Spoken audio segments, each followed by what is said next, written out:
सम्मान की जय करें।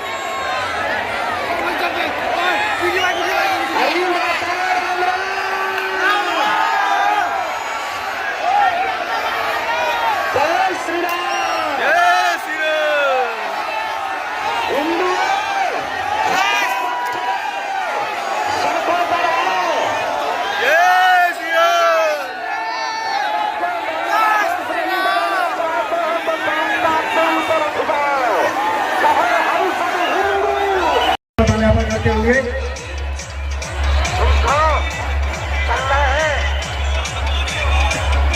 और हमारे मीडिया के भाई हमारे सदैव जिनका हमें सहयोग मिलता रहता है, दुर्गेश तिवारी जी, सबका भी उनका भी बहुत बहुत धन्यवाद। समस्त व्यापारी बंधुओं का बहुत बहुत धन्यवाद। अनाज तलन तिलन व्यापारी संघ की ओर से यह विशाल अल्पाहार एवं जलपान की व्यवस्था की गई थी।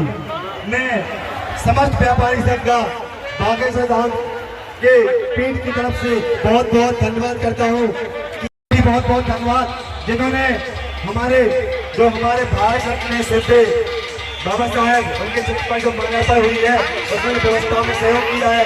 मैं नगर पालिका के जी समैया जी CMO साहब का भी बहुत बहुत धन्यवाद। आप सभी का बहुत बहुत आभार।